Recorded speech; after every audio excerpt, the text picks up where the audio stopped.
It's kind of amazing how much of our lives we spend working. It really is a huge chunk. Yeah, but figuring out what kind of work actually makes us, well, happy, that can feel like a total puzzle sometimes. Absolutely. It's a big question for a lot of people. So today we're going to try and tackle that puzzle.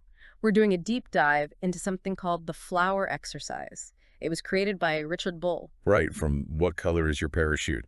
A classic. Exactly. And the idea is it's sort of like a personal blueprint to help you figure out what a truly fulfilling career looks like for you. It breaks it down, really. Mm-hmm. It's a way to look systematically at all the different pieces that add up to feeling satisfied in your job. We'll explore 7 key areas, he calls them petals, that make up your ideal work life. Okay, let's quickly list those petals. First, there's skills and talents, basically, what you're great at, and, crucially, what you actually enjoy using. Yep. Then there's work environment, Mm-hmm. the kind of place or setting where you really do your best work. Third is values, what really matters to you, like your non-negotiables. Then, preferred people and culture. Who do you like working alongside? What kind of company atmosphere feels right? Makes sense. Number 5, salary and financial goals. Practical stuff, what you need to earn, what you hope to achieve financially. Uh-huh. Sixth is geographic preferences. Like, where do you actually want to be? Does location even matter? Maybe you want remote work. Good point. And finally, number 7, purpose and mission. That deeper thing, right? Feeling like your work contributes something meaningful. Exactly. So our mission today really is to walk through each of these petals, and we won't just define them, but we'll dig into some of the common hurdles people hit when they think about this stuff. Right. The goal is that by the end of this deep dive, you'll have a much clearer picture of what truly matters to you when it comes to your career. Sound good? Sounds great. Let's do it. Okay, let's dive into that first petal then, skills and talents. This is all about pinning down the things you're not just good at, but that you genuinely enjoy doing. Sounds simple. But it's often not. It can be surprisingly hard to even recognize your own talent sometimes. Why do you think that is? Well, often you're so used to doing something well, you just don't see it as a special skill anymore. It's like breathing. You're good at it, hopefully, but you don't list it on your resume, right? Yeah, right. That's a great way to put it. But when you do manage to identify those skills, the ones you're good at and enjoy, the impact is pretty big, isn't it? Oh, definitely. You gain confidence. You can actually look for jobs where you know you'll fit and be effective. Work starts to feel less like a chore, maybe even Wow. energizing. Yeah, energizing. And the flip side, if you don't know your strengths or you end up in a job that doesn't use them. Well, that's when you get the struggle, right? You can feel bored, maybe even like you're just not capable, which usually isn't true. It's just a mismatch. So the lesson here is that everyone has unique strengths. If you're listening, maybe think about, what do friends always ask you for help with? Or what activities make you completely lose track of time? Good questions. Sometimes the clues are in what feels almost effortless to you, even if others find it difficult. Another trap people fall into, I think, is only considering like school subjects or official job skills. Yes, that's a huge one. People tend to think very narrowly, often limiting their view to formal education or past job titles. But what about hobbies or just things you do outside of work? Exactly. Those skills are often incredibly transferable. Think about it being a team player in a sport.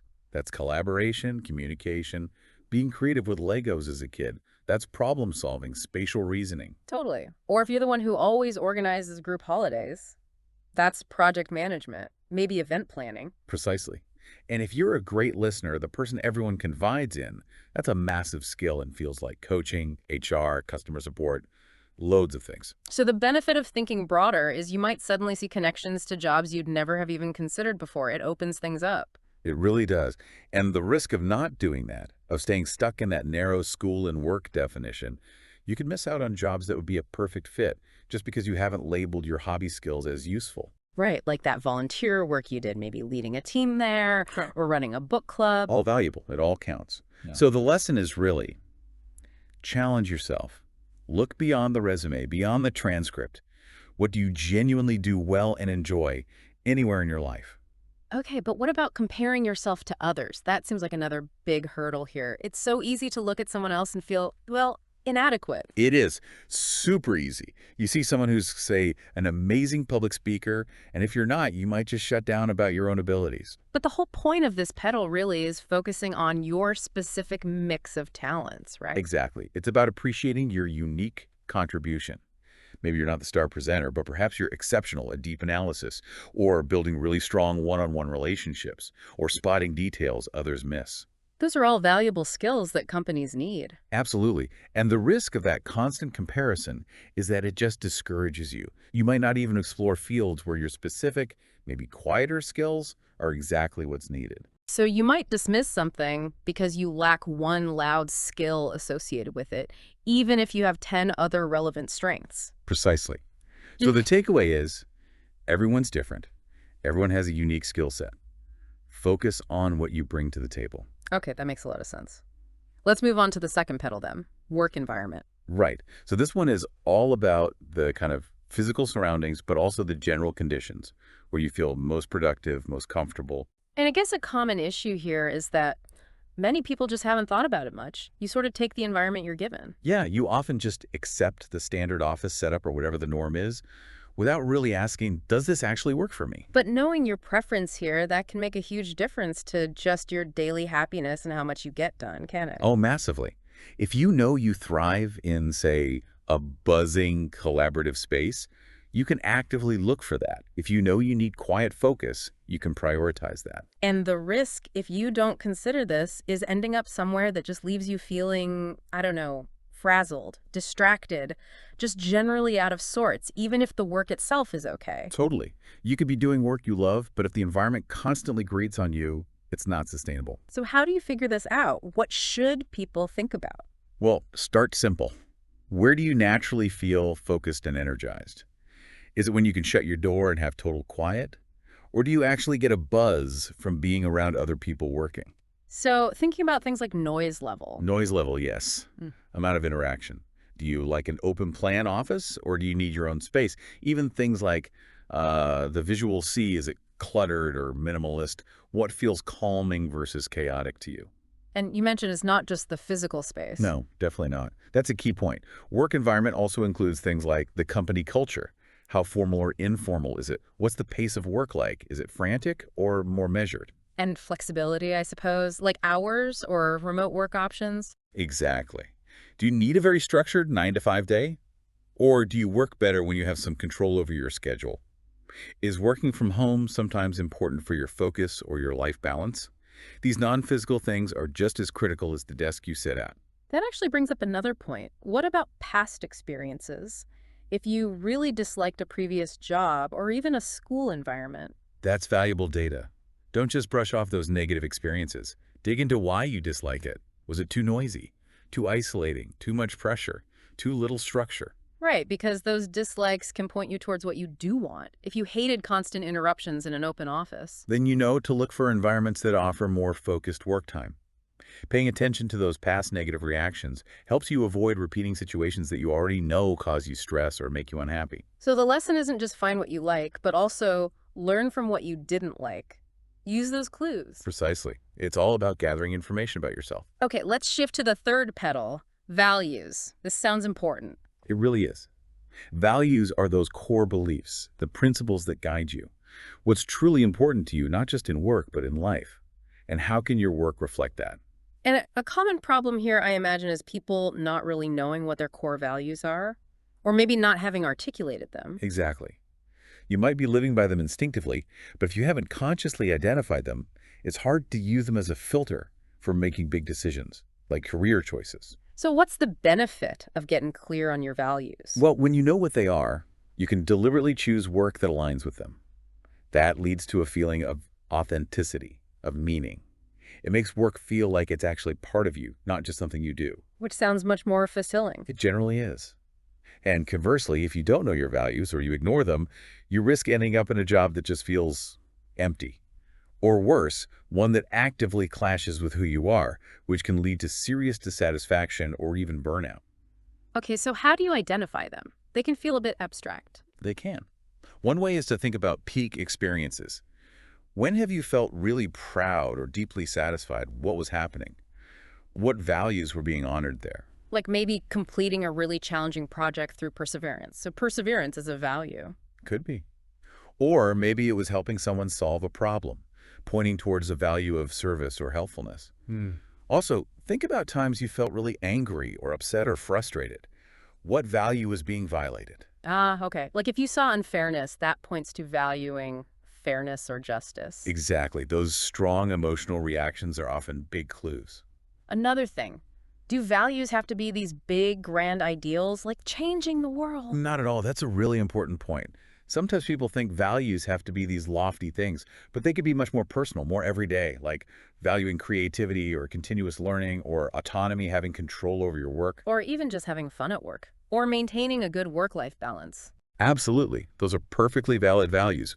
Recognizing those everyday priorities as important values helps you find jobs that fit you on a practical day-to-day level. And the risk of only thinking about grand values is you might overlook jobs that would actually make you really happy because they align with those smaller but still crucial personal values. Right. You might dismiss a role because it doesn't seem important enough, even though it offers, say, the collaborative environment or the learning opportunities you really thrive on. Okay, last point on this one.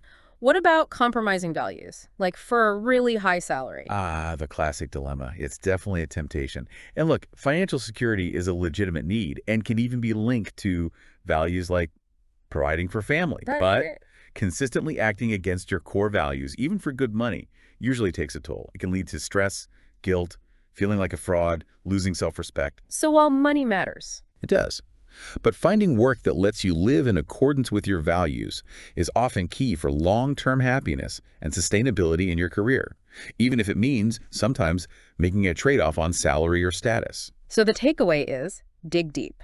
What principles really define you? What impact, big or small, feels meaningful to you? And how can you find work that honors that? That's the essence of it. Okay, pedal number 4, preferred people and culture. Right. So now we're thinking about who you work with and the overall kind of atmosphere or vibe of the workplace. And I suspect a common blind spot here is just underestimating how much the people around you matter. You focus on the task, the salary, the title. Exactly. People often focus heavily on the what of the job and forget about the who and the how. But your colleagues and the general culture have a massive impact on your day-to-day experience. Yeah, a difficult team or a toxic culture can ruin even the most interesting job, can't it? Absolutely. Conversely, working with people you genuinely connect with in a culture that feels supportive, that can make even a challenging job feel much better. It leads to better teamwork, more comfort, maybe even real friendships. So the risk of ignoring this is ending up stressed, isolated, or just constantly battling friction with the people you spend most of your day with. Definitely. So again, think back. When have you been part of teamwork, school, volunteering, anything where things just clicked, where you felt happy and productive? What was it about those people? Yeah, what were their qualities? Were they supportive, direct, Yeah. funny, collaborative? What was the dynamic like? Was there trust, respect? And it's not just about whether they're like good at their jobs, is it? Personality matters too. Hugely. Think about interpersonal styles. Do you prefer working with people who are really direct and just focus on getting things done? Or do you prefer a more relationship-focused, perhaps more sensitive approach? There's no right or wrong answer there, I guess. No, it's about your preference. Finding colleagues whose styles complement yours, or at least don't constantly clash, makes for a much more positive environment. Basic respect and good communication are fundamental, of course. Okay, and the culture part. How does that differ from just the people? Culture is sort of the collective personality of the workplace. It's the unwritten rules, the shared assumptions, the overall atmosphere. Yeah. Is it very formal and hierarchical with lots of rules and procedures? Or is it more relaxed, flat, maybe a bit more chaotic, but with more freedom? Exactly. Think about structures you've enjoyed or disliked before. Did you like the clear rules of a certain club, or did you prefer the creative freedom of another? That gives you clues about whether you prefer more structure or more autonomy in a workplace culture. And finding a culture where you feel like you fit in, that sense of belonging is pretty important for thriving, right? It really is. If you feel like an outsider or like you constantly have to pretend to be someone you're not to fit the culture, it's exhausting and hinders your ability to do your best work. So the lesson here is pay attention not just to the job description, but try to get a feel for the people and the overall environment during the interview process or by talking to people who work there. It's just as important as the work itself. Couldn't agree more. All right, moving on to pedal number 5, salary and financial goals.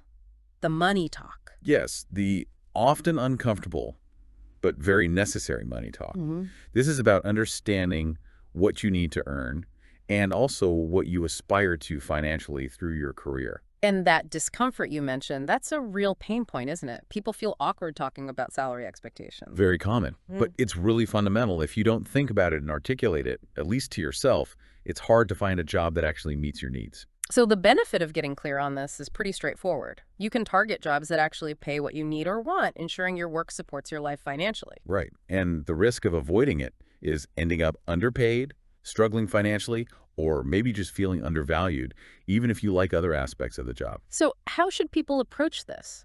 Well, first, it's important even to think about what you want or need to earn. Do some research on typical salary ranges for the kinds of roles and industries you're interested in your location. Knowledge is power here, Empowers you in negotiations too, presumably. definitely. But there's another pain point here. Focusing only on the highest possible salary number. Ah, right. Chasing the dollar above all else. Yeah. And while getting paid well is great, the benefit of a more balanced view is considering the whole picture. Is the high salary worth it if the job involves insane hours, a toxic culture, or work you hate? Good point. The risk of hyper-focusing on salary is you might end up stressed, burned out, or deeply unfulfilled despite the paycheck. So it's about weighing salary against those other pedals we've discussed: values, environment, people, purpose. What's the right balance for you? Maybe slightly less pay for significantly better work-life balance is actually a win. That makes sense.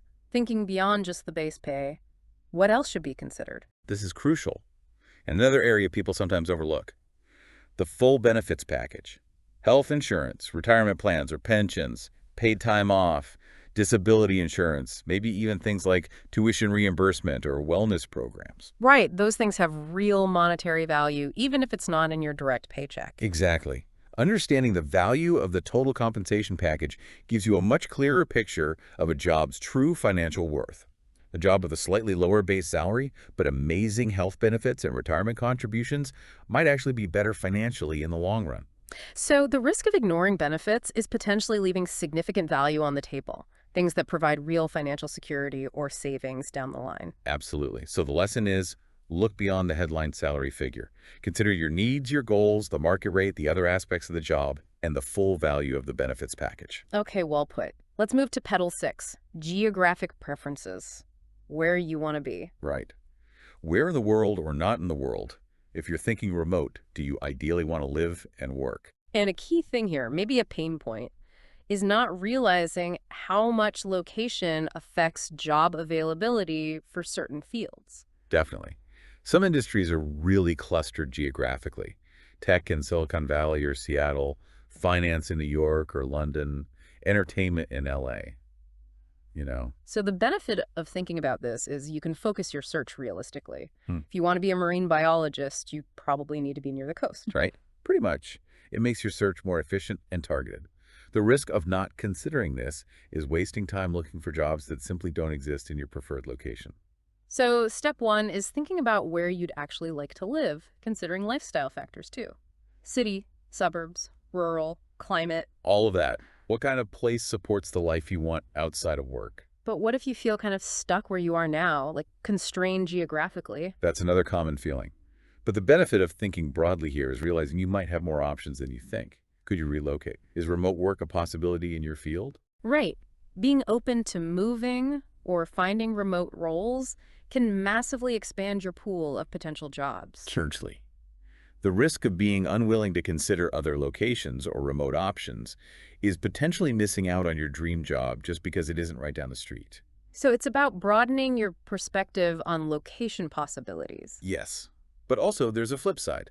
A third pain point is maybe getting excited about a location without considering the practicalities. Ah, like dreaming of moving to a cool city but not thinking about the cost of living. Exactly. Or wanting to live somewhere remote but not considering internet access if you need it for work, or access to healthcare, or good schools if you have family. So the benefit of considering the practical side is choosing a place where you can actually afford to live comfortably and have the resources you need. Right. The risk is ending up somewhere that looks great on Instagram, but it's actually really difficult or expensive to live in day to day. So the lesson is, Consider your ideal location. Be open to possibilities like relocation or remote work, but also do your homework on the practical realities of living and working there. Well summarized.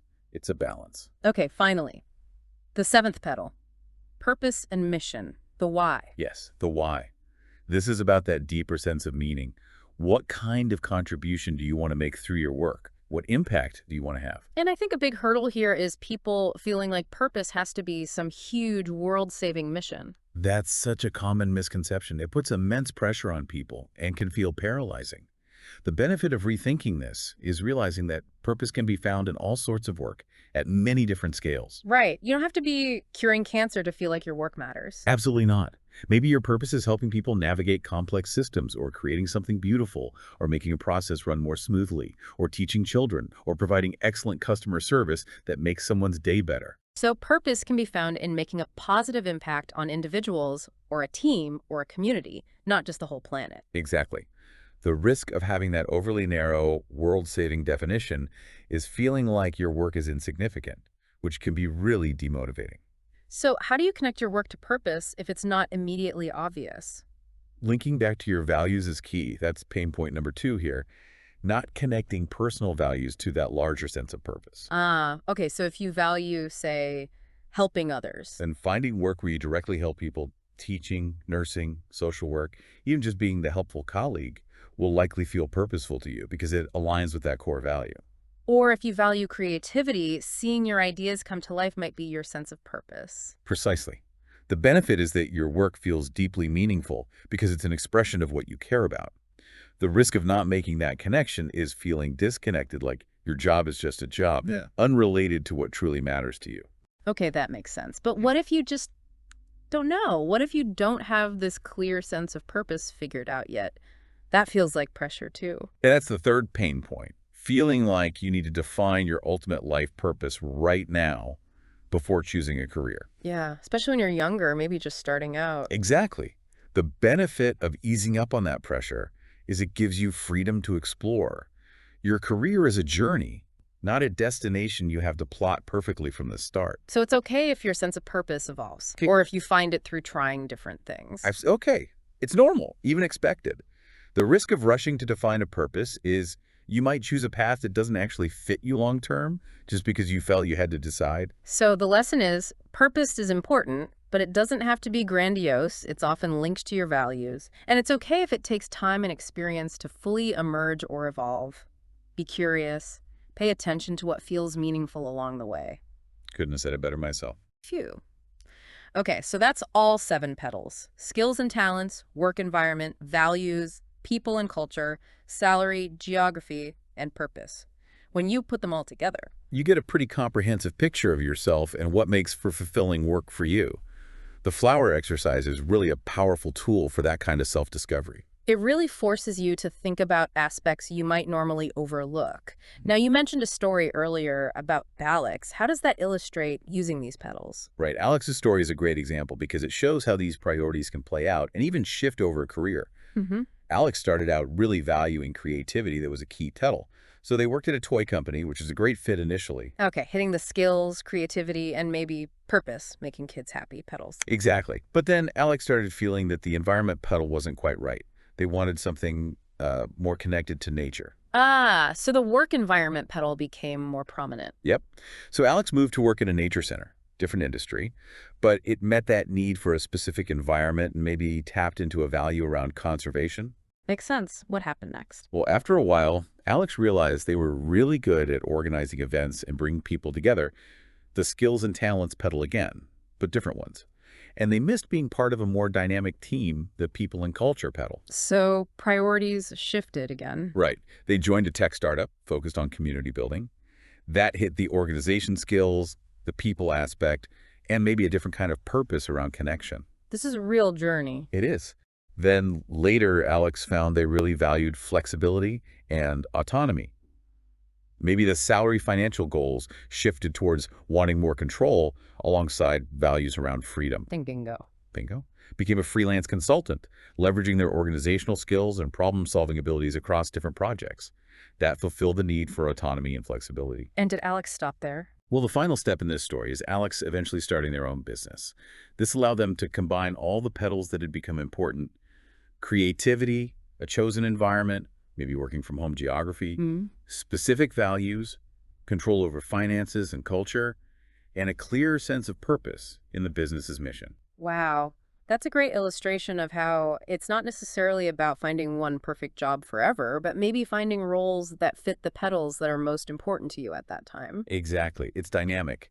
Your flower might bloom in different ways at different stages of your life and career. And the insights you gain from thinking about these petals, they probably help with more than just job hunting, right? Oh, absolutely. Mhm. Understand your skills, values, preferred environments, the kinds of people you click with that help you make better decisions about friendships, hobbies, where you volunteer, how you spend your free time, basically how you build a life that feels authentic and fulfilling overall. It's really a tool for self-understanding that goes way beyond the 9 to 5. Definitely. So, for everyone listening, the real takeaway isn't just knowing the 7 petals exist.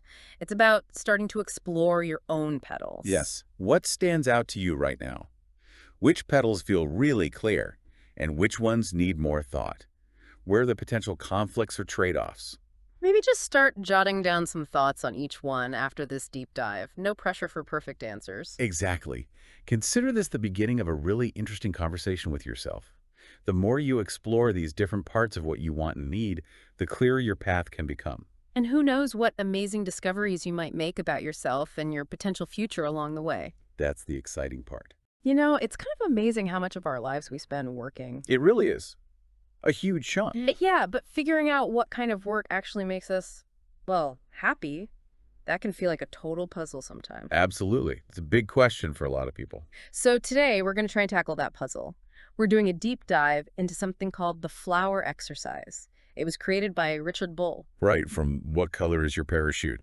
A classic. Exactly. And the idea is it's sort of like a personal blueprint to help you figure out what a truly fulfilling career looks like for you. hmm It breaks it down, really. Mm-hmm. It's a way to look systematically at all the different pieces that add up to feeling satisfied in your job. We'll explore 7 key areas, he calls them petals, that make up your ideal work life. Okay, let's quickly list those petals. First, there's skills and talents, basically, what you're great at, and crucially, what you actually enjoy using. Yep. Then there's work environment, Mm-hmm. the kind of place or setting where you really do your best work. Third is values, what really matters to you, like your non-negotiables. Then, preferred people and culture. Who do you like working alongside? What kind of company atmosphere feels right? Makes sense. Number 5, salary and financial goals. Practical stuff, what you need to earn, what you hope to achieve financially. Uh-huh. Sixth is geographic preferences. Like, where do you actually want to be? Does location even matter? Maybe you want remote work. Good point. And finally, number 7, purpose and mission. That deeper thing.